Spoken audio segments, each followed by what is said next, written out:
What's up mga kaibigan, kamusta? Muli akong nagbabalik, dahil i-recap ko sa inyo ang isang 2016 action, crime, drama movie na pinamagatang 999. Sa pagbukas ng pelikula, sa kalagitnaan ng gabi sa Georgia, nag-usap ang dating Navy SEALs na sina Michael at Russell tungkol sa susunod nilang trabaho kasama ang ex-cop na kapatid ni Russell na si Gabe. Kailangan nilang nakawin ang safe deposit box sa isang bangko na naglalaman ng mahalagang impormasyon na may kaugnayan sa isang Jewish-Russian mafia boss, at sumasang-ayon sila kaakibat ang tulong ng mga tiwaling pulis. Nang maglaon ay nakipagpulong sila sa mga opisyal na sina Marcus at Franco upang gumawa ng plano.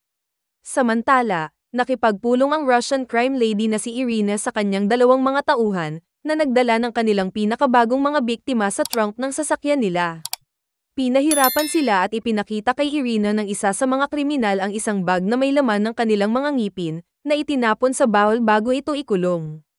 2 linggo ang nakalipas, inihahanda na ng gang ang kanilang mga armas at maskara sa isang van na minamaneho ni Russell. Nagpark siya sa paligid ng sulok at ang iba pang 4 ay sumugod sa bangko, bumaril sa itaas bago ibinaba ang mga bantay.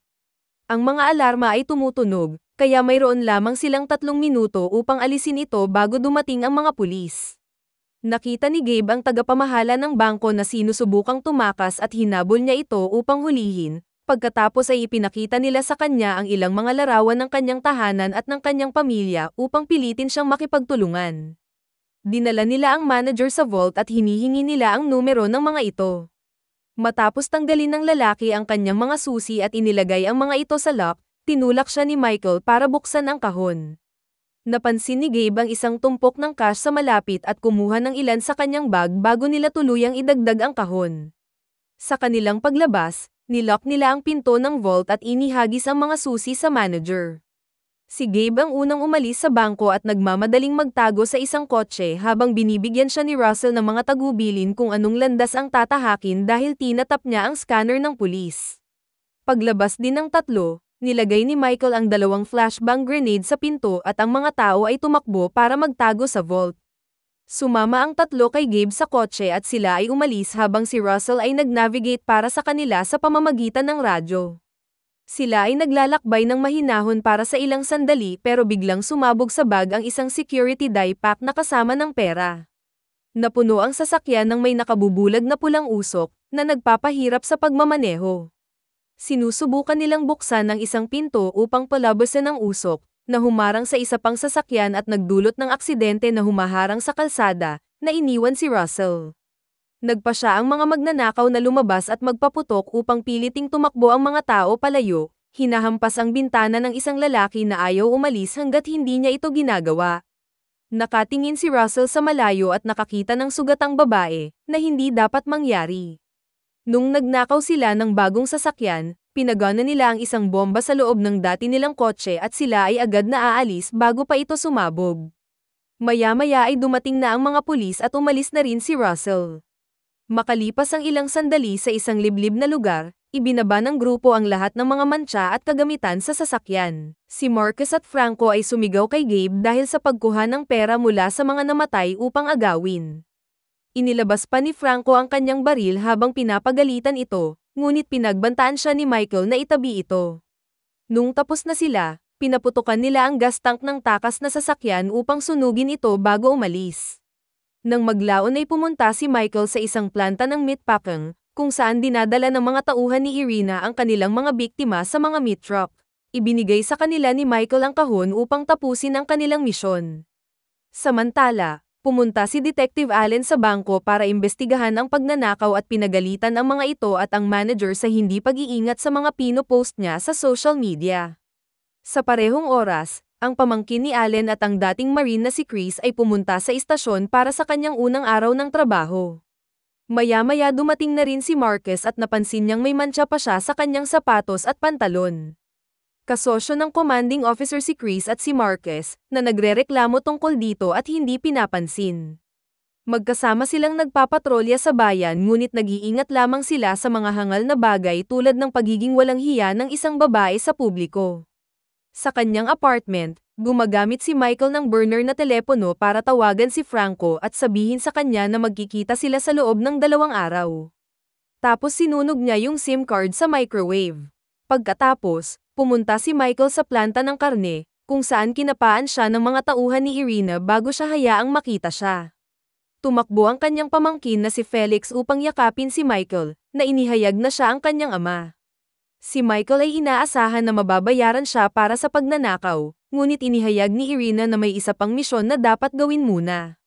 Nang subukang tumanggi ni Michael, nagbanta si Irina na hindi na niya muling makikita si Felix.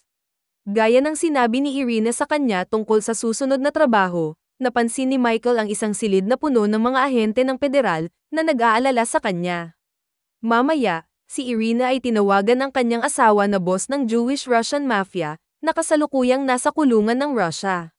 Sabi niya, na ang pagtanggi ni Michael na gawin ang trabaho ay hindi katanggap-tanggap at pinayuhan si Irina na saktan si Michael. Nang gabing iyon nakatanggap si Russell ng tawag mula kay Michael na nagsasabing kailangan nilang magkita kaagad. Nang makasakay si Russell sa kanyang sasakyan, lumitaw sa likuran niya ang tauhan ni Irina at tinakpan siya ng isang plastic bag. Si Franco, Gabe, Michael, at si Marcus ay nagkita. Nagsimula ang isang pagtatalo dahil sa kawalan ng bayad ni Irina at sinabi ni Michael sa kanila ang tungkol sa feds na nakita niya, na nangangahulugang kailangan nilang kumilos. Sa pagkakataong iyon ay nakita nila ang pagbangga ng sasakyan ni Russell sa isang pader at nagmamadaling tingnan siya habang umaalis ang pangalawang sasakyan. Nakita nila si Russell na may dalang bag at natatakpan ng matitinding sugat, ibig sabihin ay wala na siyang mahabang oras. Galit na galit si Marcus, bumalik si Gabe habang binaril ni Michael si Russell para tapusin ang kanyang paghihirap. Sinubukan ni Michael na tawagan si Irina sa pamamagitan ng telepono ng kanyang kapatid na babae at ng ina ni Felix na si Elena, ngunit parehong ayaw sumagot ng mga babae. Samantala, sina Allen at ang kanyang kapareha na si Detective Trina ay nanunood ng footage ng pagnanakaw at masasabi niyang may mga pagsasanay ang hukbo sa ilang mga magnanakaw. Sa umaga, tinatalakay ng grupo kung paano i-pull off ang susunod na trabaho, na isang heist sa kagawaran ng Homeland Security. Kakailanganin nila ng hindi bababa sa 10 minuto, na imposible dahil ang mga pulis ay lalabas agad sa ikatlo. May ideya si Franco, kaya nilang gumawa ng 999. Ito ay may kasamang pagpatay sa isang pulis, na magpapadala sa lahat ng pulis sa lokasyon ng insidente. Hindi gusto ni Marcus ang ideya na kailangang pumatay ng kapwa-opisyal, ngunit masaya si Franco na gawin ito. Sa huli, sumasang-ayon sila na ito ay ang tanging pagpipilian nila. Nang maglaon, tinawag sina Marcus at Chris sa isang eksena ng pagpatay, kung saan ang isang kotse ay nasusunog pababa at 3 ulo ang natagpuan sa ibabaw ng isa pang sasakyan. Andan din si Franco at nag-treat si Chris na parang rookie, kaya pinatunayan ni Chris na mali siya sa pamamagitan ng pagsasalin ng banta sa salamin. Tapos siya ay nagpunta upang tanungin ang ilang miyembro ng gang, para lamang insultuhin siya ni Luis at subukang atakihin siya. Si Chris ay hinaharangan siya at inaresto, dahilan para pumunta ang iba pang mga pulis para sa natitirang bahagi ng gang. Galit na galit, hinila ni Marcus si Chris sa isang tabi at pinagalitan siya sa mga bagay na komplikado. Maya-maya, si Elena ang nagdala kay Felix sa bahay ni Michael para sa isang pinapayagang nakatakdang pagbisita. Huli na sila at alam ni Michael na si Irina ang nasa likod nito. Kinabukasan, ibinaba ni Michael si Felix kay Irina at ginamit ang pagkakataong sigawan siya sa pagpatay kay Russell. Hindi na abala si Irina at pinaalalahanan siyang gawin ang kanyang trabaho. Sa susunod na pagkikita ng grupo sa isang sauna, sinabi ni Marcus sa kanila na dapat ay si Chris ang kanilang biktima dahil ililipat ni Allen ang kabuuang departamento para sa kanyang pamangkin. Pag-uwi nila, inamin ni Gabe na hindi niya gusto ang ideya ng pagpatay sa isang random na lalaki na walang nagawa at nagmamakaawa na baguhin ang plano. Sumilip si Michael at sinabing no choice, bago itulak si Gabe palabas ng kanyang sasakyan. Kinabukasan, nakipagkita si Allen sa isang taong may makulit na negosyo. Sinuhulan niya ito ng pera at nalaman na kinuha ng isang nagtatrabahong babae na nagngangalang Leia ang masyadong maraming mga nakatataas, na naging dahilan upang magbahagi siya ng isang lihim. Ang kanyang kasintahan ay nakagawa lamang ng isang pagnanakaw sa bangko. Samantala, pumasok sina Marcus at Chris sa teritoryo ng gang. Habang si Marcus ay nakikipag-usap sa ilang mga lokal para mang-alap ng impormasyon, sinubukan ni Chris na pag-alitan ang 2 miyembro ng teen gang para sa kanilang pamumuhay, na sinasabi sa kanila na bumalik sa paaralan. Pagkatapos, lihim nilang sinusundan ng isang kriminal na kilala bilang Termite, ang pangunahing sospek sa likod ng pagpatay. Pinapanood nila itong nagpapanggap na ang isang bag ng ilegal na pulbos ay isang sanggol upang ilipat ito sa isang karwahe ng sanggol, itinago ito sa isang kotse upang itaboy. Makalipas ang ilang sandali, nagtipon si Chris ng isang pangkat ng mga pulis upang hanapin ang apartment ni Termite.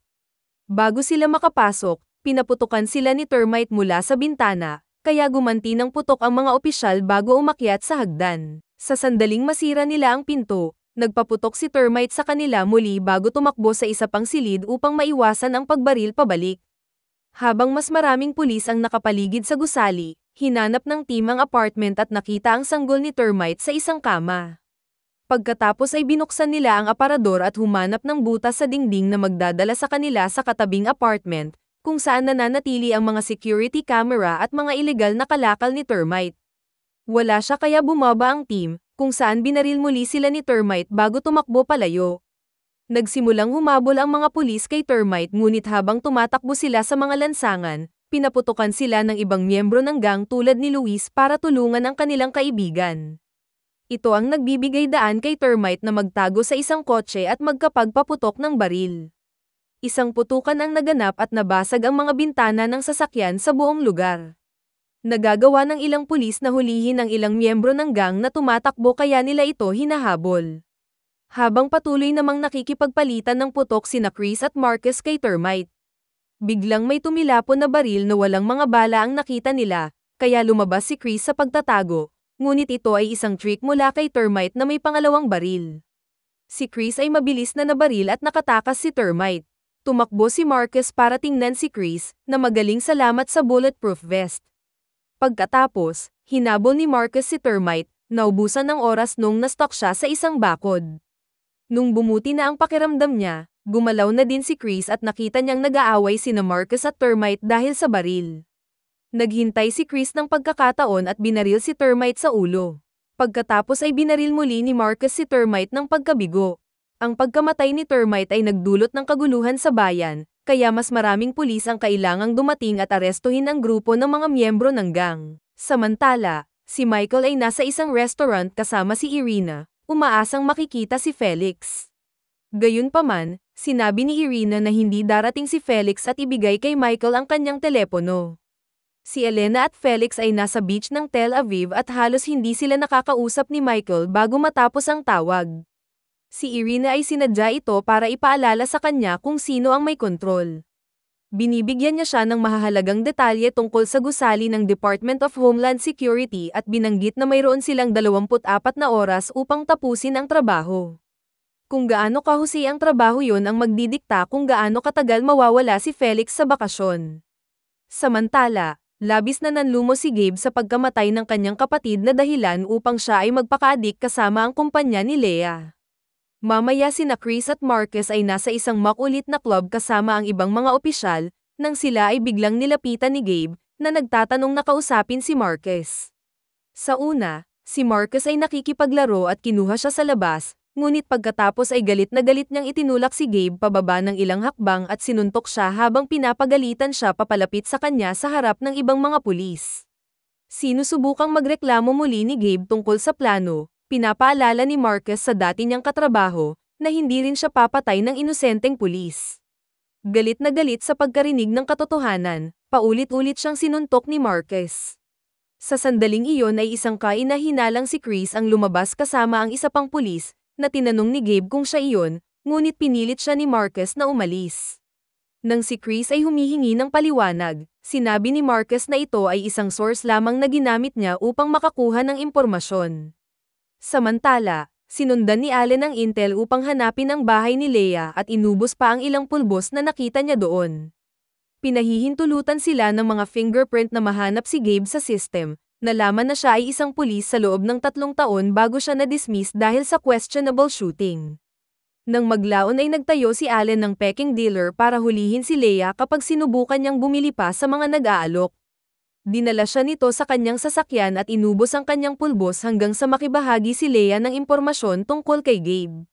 Hindi nagtagal ay sinundan ni Gabe si Trina, na natagpuan siyang nakaparada sa bahay ni Chris. Siya ang nagpaalam nito kay Allen at agad siyang tumawag ng backup. Nang marinig ang mga sirena ng pulis, tumalon si Gabe sa isang bakod upang makatakas. Nagmamadaling tinignan ni Allen si Chris at ang kanyang pamilya, at ipinakita sa kanila ang larawan ni Gabe at tingnan kung kilala nila siya. Sa sandaling iyon ay tumatawag si Allen na may higit pang impormasyon. Si Gabe ay may kapatid na lalaki na tinawag na si Russell na nagtrabaho sa nagngangalang Michael bilang isang private military contractors. Sila ay pinaghihinalaang nagpupuslit ng armas kasama ang Russian Mafia ngunit ibinaba ang kaso matapos pumunta ang 4 na testigong nawawala. Ang arms smuggling ay nag-uugnay sa mga lalaki kay Irina at gusto ng kapitan ni Allen na pumunta sila pagkatapos sa kanya. Sa kalaunan, tinawagan ni Franco si Michael para hilingin sa kanya na gumawa ng isang bagay tungkol kay Gabe dahil siya ay nasa ilalim ng pagmamatsyag. Ilang sandali pa, si Gabe ay nagtatago sa isang hotel at nakatanggap ng larawan ni Leah na sugatan at nakatali. Tinawagan niya ang numero at natuklasang inagaw siya ni Michael. Nagbanta si Michael na papatayin si Leah kung hindi mawawala agad si Gabe. Minsan ang isang takot na si Gabe ay nangako na aalis sa bayan, si Michael ay ibinaba at ibinato ang telepono sa banyo bago umalis. Kinabukasan, si Allen ay nalaman kay Trina at sa ibang mga pulis na nawala si Gabe, ilang araw nawala si Michael sa apartment niya, at tinatanggihan ng mga korte ang kanilang warrant para sa surveillance laban kay Irina. Ito ay naging dahilan upang siya ay magalit sa kanila, hinihingi ang mas mahusay na mga resulta. Maya-maya ay naghihintay sina Franco at Michael sa isang van sa labas ng Homeland sa tanggapan ng seguridad. Samantala, dinala ni Marcus si Chris sa isang abandonadong gusali para makipagkita sa isang impormante. Madilim ang lugar at nang hinanap ni Chris ang isang kwarto, nawala sa paningin niya si Marcus. Si Chris ay hinanap ang kanyang kasama kasabay ng pagpasok ni Luis sa gusali na may dalang baril. Sa ibang kwarto, si Marcus ay may pagkasira sa kanyang pagkakasala. Patuloy sa paghahanap si Chris at biglang nahanap si Gabe, na sinusubukang ipaliwanag ang plano ngunit patuloy siyang sinisigawan ni Chris na ibaba ang baril. Sa gayon sa sandaling nahanap sila ni Luis at binalaan ni Gabe si Chris, na lumayo upang magtago kaagad bago nagpaputok si Luis. Pagkatapos magpaputok ng isang grupo ng mga bala, nakatakas si Luis sa pamamagitan ng pagtalon sa bintana. Lumabas si Chris at nadiskubreng binaril si Gabe sa leeg, kaya tumawag siya ng backup bago sumigaw para makuha ang atensyon ni Marcus.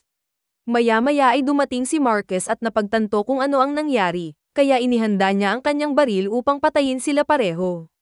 Nakita ito ni Gabe at nagpaputok din, dahilan upang magkasabay na barilin sina Marcus at Gabe sa parehong oras.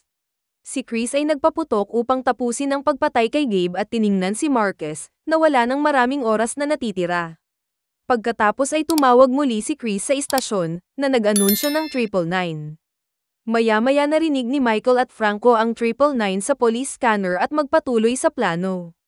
Inilipat nila ang van sa pasukan at barilin ang gwardya sa sandaling sinubukan niyang pigilan sila. Pagkatapos ay itinali nila siya sa rehas at pumasok sa loob salamat sa password na sinabi ni Irina sa kanila. Gumagalaw ang dalawa sa bintana, kumatok ang dalawa pang gwardya na may mga bala ng electric shotgun. Tinatali rin nila ang mga lalaking ito at naghahanda pa ng ilang pampasabog. Samantala, nalaman ni Allen na tumawag si Chris na may 999 at sa tingin niya ay nasa panganib siya. Kaya pinakilos niya ang buong istasyon at nagmamaneho na parang baliw papunta sa pinangyarihan. Sa bandang huli, nakatanggap siya ng tawag tungkol sa pagnanakaw sa home security ngunit sa tingin niya ay si Chris ang kanyang priority at patuloy na nagmamaneho na parang baliw, na tinatamaan ng iba pang mga kotse sa proseso. Dahil patuloy na dumarating ang tawag, nagpadala si Allen ng isang maliit na koponan sa pagnanakaw. Bumalik kina Michael at Franco. Naglagay sila ng mga pampasabog sa mga katawan ng gwardya at ginamit ang mga ito bilang mga kalasag upang makagalaw sila sa gusali. Yung ibang guards nakita sila ngunit hindi makapag-react dahil isang bala lang ang maaaring mag-trigger ng mga paputok. Pinipilit ng duo ang ibang gwardya para makipagtulungan at patunayan na seryoso sila, pinasabog nila ang isa sa kanilang mga bihag. Sa takot, ipinaliwanag ng isang gwardya na hindi sila makakatulong dahil ang vault ay nakalock sa oras na hindi nila magagawa mag-override. Nagpa siya ang duo na gumamit ng mga pampasabog sa pinto at pinamamahala ang makapasok sa loob.